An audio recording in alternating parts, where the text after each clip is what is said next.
Across the western United States, communities are grappling with the aftermath of severe and unexpected weather. From the deep, cold waters of Lake Tahoe in California to the flood-prone valleys of Ruidoso and Roswell in New Mexico, the weekend brought events that tested the resilience and preparedness of residents, visitors, and emergency services alike. Oh my God.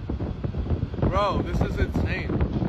There's a yacht over there that smashed into a house that you can see through here. Let us begin by looking at Lake Tahoe, where what was expected to be a pleasant summer day on the water turned tragic within a short span of time.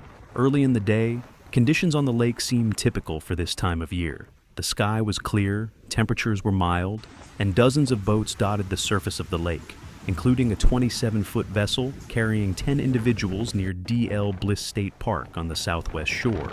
However, as the afternoon progressed, meteorologists now confirm that a sudden and powerful thunderstorm system moved into the area with little warning. The change was swift, winds intensified, ultimately topping 35 miles per hour, and waves on the lake, normally gentle, surged to over 8 feet in height. The storm system that swept across the region was much stronger than initially forecast.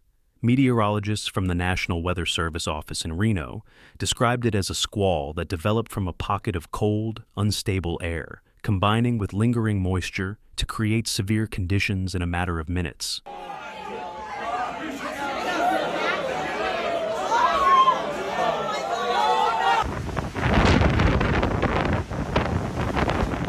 On the water, boaters reported being caught off guard by the storm's rapid approach.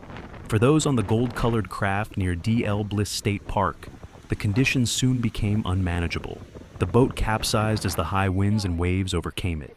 Nearby vessels and shoreline witnesses could do little as emergency services were called to respond.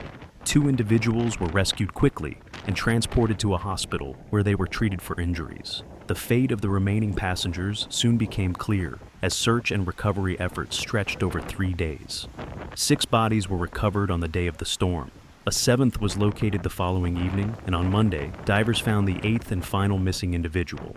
The incident stands as one of the deadliest boating tragedies on Lake Tahoe in recent memory.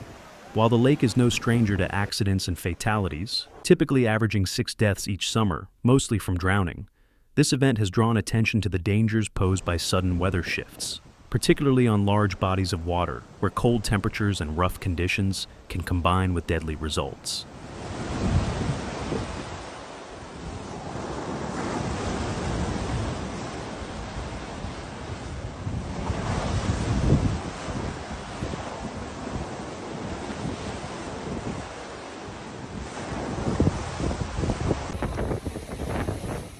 Video footage captured during and after the storm showed boats colliding at marinas and being driven onto rocks and docks by powerful gusts. Witnesses described scenes of chaos as wind-driven rain and even hail-reduced visibility to near zero. Many who set out that day, including groups celebrating special occasions, spoke of how quickly the conditions deteriorated. One group, aboard a rented pontoon boat, recalled how they felt as though they had entered a tsunami. Their return to shore was harrowing, with passengers soaked through and suffering from cold-related distress. Meanwhile, hundreds of miles to the southeast, communities in New Mexico faced a different but equally dangerous force of nature. Monsoon rains, already anticipated for the season, brought flooding to areas still scarred by last year's wildfires. In Ruidoso and Roswell, burn scars from the South Fork and salt fires have left the ground unable to absorb even modest rainfall. This created conditions ripe for flash flooding.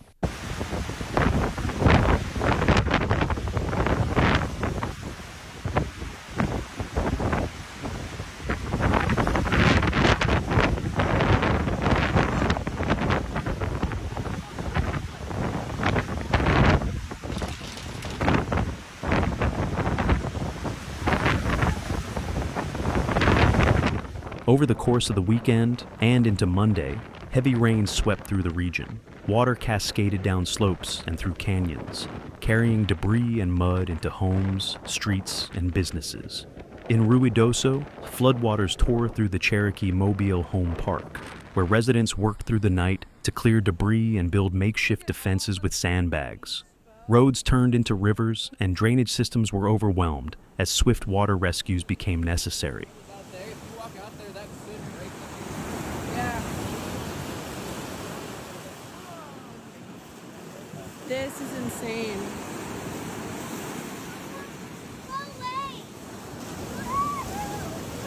Shit. The sheriff boat's off. Bro. This is insane, dude. Boats are sinking. Oh. The Ruidoso Fire Department carried out multiple rescues, including that of a woman whose vehicle became trapped in rising floodwaters near Highway 70 and Cliff Drive. Fortunately, she was brought to safety and reunited with her family.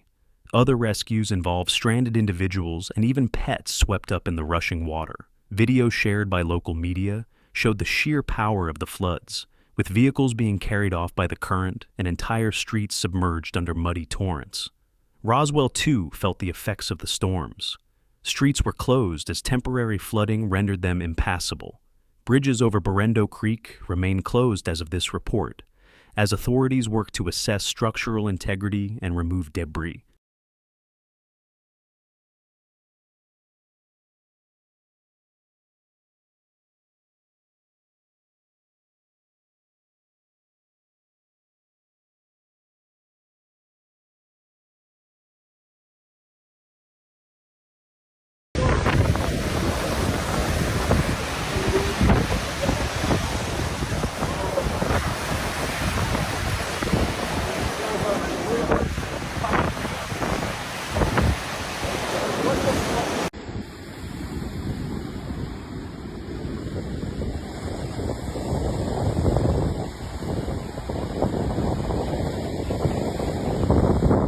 Meteorologists warn that this is just the beginning of what could be an active monsoon season. Additional rain is expected throughout the week, with moisture moving up from Mexico, fueling daily thunderstorm development over the Sacramento mountains and surrounding areas.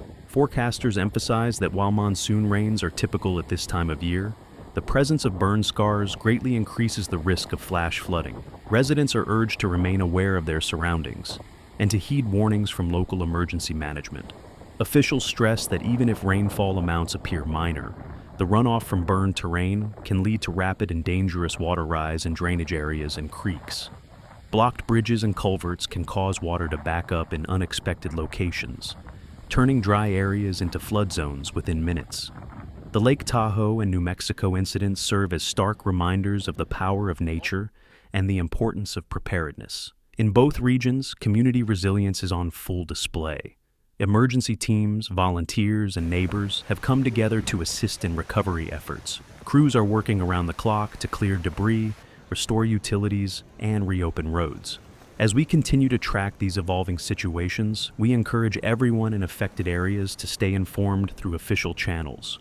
Whether on the water, in the mountains, or along low-lying creeks and rivers, vigilance can make the difference between danger and safety during severe weather. Our thoughts are with the families who have lost loved ones, and with the many individuals working tirelessly to help their communities recover. We will continue to provide updates as conditions develop.